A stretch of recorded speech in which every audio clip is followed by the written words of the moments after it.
খুলে দিতে বলে। এদিকে হাঁপিয়ে ওঠার জন্য কথা বলতে পারছি না। অন্যদিকে দরজার সামনে এমনভাবে দাঁড়ালাম যেন কেউ দরজা খুলে না দিতে পারে, জান্নাত যেন ভিতরে আসতে না পারে।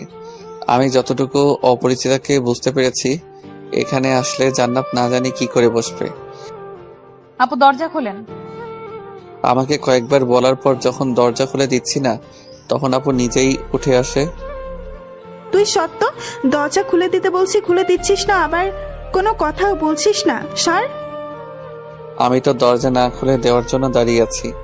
কয়েকবার দরজা খোলার জন্য আমাকে ধাক্কা দিল, আমার সরার নাম নেই। আপু দরজা খুলবি না? একটু সময় নিয়ে কথাটা বললাম। উফ, কি ভয়টাই না পেলাম। আমার কথা শুনে আপু আমার মুখের দিকে তাকিয়ে রইল। দরজা খুলবো না মানে? সেই কখন থেকে জান্নাত দরজা খুলে দেওয়ার জন্য ডাকছে। কথাগুলো বলে আমার দিকে আপু তাকিয়ে রইল, যেন চিড়িয়াখানার কোনো জন্তু আমি। এই আপু দরজা খোলেন তো। জান্নাত যখন আবার আপুকে ডাক দিল, তখন আপু আমাকে ধাক্কা দিয়ে সরিয়ে দিয়ে দরজা খুলে দিল। দরজা খোলার সাথে সাথেই জান্নাত রুমের ভিতর এসে ঢুকলো, আমার দিকে তাকিয়ে রইল। কি রে জান্নাত, এত রাতে তোরা এখানে কেন? আর ওই বান্দরটা দরজা খুলতে দিচ্ছে না কেন? আর বলো না আপু, এত রাতে নাকি গান শুনবে। আমি কি গান গাইতে পারি? তাই রাগ করে চলে এসেছে। আপুকে কথা বলে আমার দিকে তাকিয়ে চোখ টিপ দিল। আপুর চোখ ফাঁকি দিতে পারল না। জান্নাতের কথা শুনে মনে হচ্ছে যুগ যুগ ধরে আপুকে চিনে, অথচ আমার জানা মতে মাত্র কিছুদিন হলো চেনা পরিচয় আপুর সাথে। জান্নাত এই রূপ দেখে অবাক হয়ে গেলাম। ক্ষণিক সময়ের মাঝে কেমন পরিবর্তন হয়ে যায়। একটু গান শুনলেই হয়, বেচারা ভাইটা আমার গান শুনতে চেয়েছে। আচ্ছা আপু শোনাবো। এই যে স্যার, রুমে চলেন। ভাই আমার যা, আমি বলে দিয়েছি গান শোনাবে না। এত রাগ করতে হবে না। এই জান্নাত আমার ভাইটিকে গান শোনাবা কেমন? আচ্ছা আপু। আমাকে আর কিছুই বলার সুযোগ না দিয়ে হাত ধরে টেনে নিয়ে চলল। আমি বাধ্য ছেলের মতো চললাম। রুমে আসার সাথে সাথেই দরজা আটকিয়ে আমার কলার ধরে ফেললো। ওই, তোরে না বলছি এখন থেকে আমি ছাড়া তোর লাইফে আর কেউ থাকবে না? তুই এই মাইয়ারে দেখার জন্য তাকিয়েছিলি, তাই না? কথাগুলো বলার সময় অনেকটা কাছে চলে আসে। নিজেকে একটু দূরে সরিয়ে দিতে বৃথা চেষ্টা করলাম। আরে আমি তো এমনি বললাম, আর ওই বাড়িতে কোনো মেয়ে নাই। কোনো রকমে কথাগুলো বললাম। আমার কলার ধরে আরো কাছে টেনে নিয়ে গেল। তোরে আমি অনেক ভালো করেই জানি। আর যদি কোনো মেয়ের দিকে তাকাবি না বা কোনো মেয়ের নাম মুখে নিবি, তাহলে আজ শেষবারের মতো ক্ষমা করলাম। আর আপুর রুমে কি, যেখানে যাবি আমি সেখানেই যাব। যা নিচে ঘুমা এখন। কোনো কথা না বলে বাধ্য ছেলের মতো সোফার মাঝে গিয়ে শুয়ে পড়লাম। কি মেয়ে রে বাবা, এরকম দজ্জাল মেয়ে আর কোনোদিনও যেন কারো ভাগ্যে না জোটে। জান্নাতকে কয়েকবার দেখার বৃথা চেষ্টা করে আবার শুয়ে পড়লাম অন্যদিকে ফিরে। কখন ঘুমিয়ে পড়েছি ভাবতে ভাবতে খেয়াল নেই। হঠাৎ করেই বাহির কোথায় যেন বজ্রপাতের শব্দ হলো। কে জানি আমাকে ঝাপটে ধরল। প্রচন্ড ভয় পেয়ে গেলাম। কে কে এই বলে চিৎকার করে উঠলাম। এই ভিতর ডিম। চিৎকার দিবে না, বাহিরে অনেক ঝড় বৃষ্টি হচ্ছে।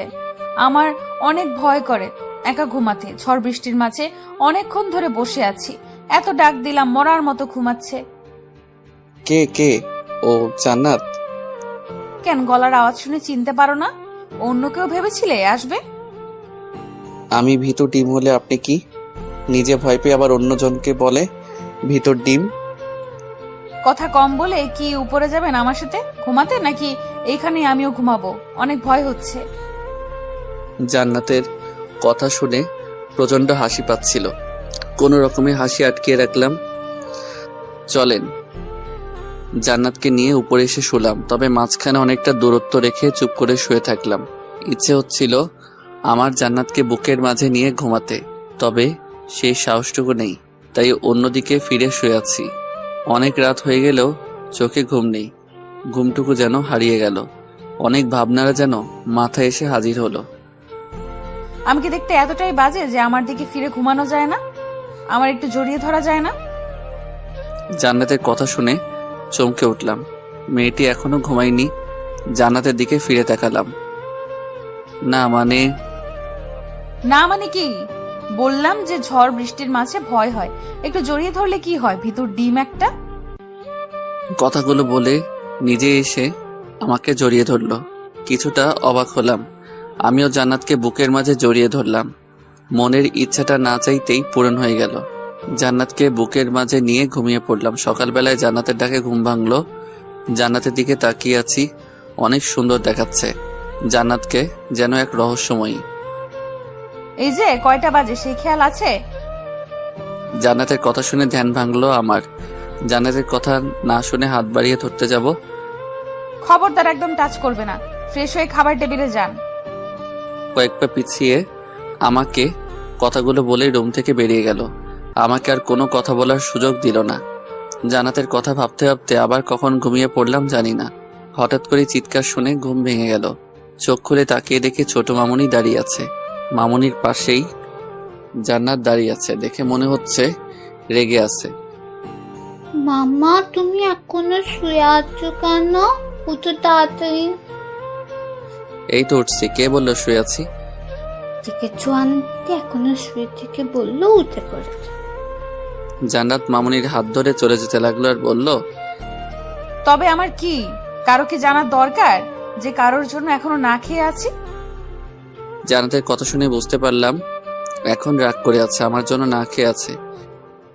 এই শোনো, আমি এখন উঠছি। তোর উঠতে হবে না, শুয়ে থাক। আমার বয়ে গেছে তোর জন্য এতক্ষণ না খেয়ে থাকতে। আমি খেয়ে নিচ্ছি, আজ তোর খাওয়া বন্ধ। জান্নাত কথাগুলো বলে চলে গেল। একবারও পিছন ফিরে তাকালো না। শুধু জান্নাতের চলে যাওয়াটুকুই দেখলাম। কাজটা একদম ঠিক হয়নি। আর যাই হোক, মেয়েটি অনেক ভালো। একটু রাগী, তবে নিজের অধিকারটুকু নিজে বুঝে নিতে এক পা পিছু পা হয় না। বড্ড ভালোই লাগে জান্নাতের শাসনগুলো। তবে জান্নাত যেন কোনো এক রহস্য ঘেরা। এগো সহজে ধরা দিতে চায় না। ক্ষণিক সময়ের জন্য কাছে এসেই আবার যেন অচেনা রূপ ধারণ করে। কথাগুলো বিছানায় বসে বসেই ভাবতে থাকি।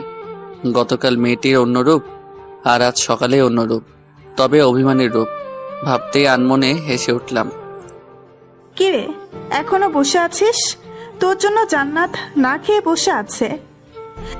হঠাৎ করে কথা শুনে যেন কল্পনার জগতে ছেদ পড়ল। তাকিয়ে দেখি আপু আমার রুমে আসতে আসতে কথাগুলো বলল। না আপু, এই তো এখনই রেডি হয়ে আসছি। তুমি খেয়েছো? তুই এখনো মানুষ হলি না, বাদল কোথাকার। মেয়েটি অভিমান করে বসে আছে তোর সাথে খাবে বলে, আর তুই এখনো শুয়ে আছিস। কয়টা বাজে সে খেয়াল আছে তোর? সরি আপু, তুমি খেয়ে নিয়েছো? এই বাসায় তোরে ছাড়া কখনো খেয়েছি? যা তাড়াতাড়ি ফ্রেশ হয়ে খাবার টেবিলে চলে আয়। এসে তোর অপরিচিতার রাগটুকু ভাঙা। কিরে, আবার কোন ভাবনা জগতে ডুব দিলি? ক্ষুধায় পেট চুচু করছে, তাড়াতাড়ি আসবে কিনা বল। কিছু না আপু, তুমি যাও, আমি এক্ষুনি আসছি। আপুকে কথাগুলো বলেই ফ্রেশ হতে উঠে পড়লাম। ফ্রেশ হয়ে খাবার টেবিলে গিয়ে দেখি আপু আর ছোট আম্মু বসে আছে। আপু, জান্নাত কোথায়? আর সবাই কি খেয়ে নিয়েছে? আপুর দিকে তাকিয়ে কথাগুলো বলতে বলতে চেয়ার টেনে নিয়ে বসলাম। সকাল থেকে মেয়েটি তোর জন্য না খেয়ে বসে আছে, আর তুই এসেই খাবার খেতে বসে পড়লি। আপু আমার দিকে তাকিয়ে রেগে কথাগুলো বলল। সরি আপু, জান্নাত এখন কোথায়? আমি গিয়ে নিয়ে আসি, তুমি বসো। বারান্দায় গিয়ে দেখ। আপু বলার সাথে সাথে বারান্দার দিকে হাঁটা দিলাম। আমাদের বাসায় 4টা বারান্দা। আসার সময় জেনে আসা হলো না কোনো বারান্দায়। এক মুহূর্ত থমকে গিয়ে ভাবতে থাকলাম কোন বারান্দায় থাকতে পারে। কিছু সময় ভেবেই আবার হাঁটা শুরু করলাম। জান্নাতকে পেয়ে গেলাম, আমার অনুমান ভুল হয়নি। জান্নাতের দিকে খেয়াল করলাম, খোলা আকাশের দিকে তাকিয়ে কি যেন ভাবছে। প্রচন্ড ইচ্ছে হলো জান্নাতকে জড়িয়ে ধরতে, তবে সেই সাহসটুকু না হয়নি। নিঃশব্দে গিয়ে পাশে গিয়ে দাঁড়ালাম। আমি এসে দাঁড়ানোর পরও কোনো সারা শব্দ নেই। হাত বাড়িয়ে জান্নাতের হাতটা আলতো করে ধরলাম। সরি, আর এমন ভুল হবে না। জান্নাত আমার দিকে ফিরে তাকালো। তাকিয়ে দেখি জান্নাতের চোখের কোণায় পানি জমে আছে।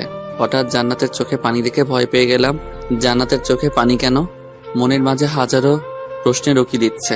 আমি কি তাহলে কোনো ভুল করে ফেললাম? মনের অজান্তেই নিজের কাছেই প্রচন্ড খারাপ লাগা শুরু হলো। হাত বাড়িয়ে চোখের পানিগুলো মুছে দিলাম। কি হলো, কান্না করছো কেন? বললাম তো সরি, আর এমন কোনো ভুল হবে না। তুমি যা বলবা তাই মেনে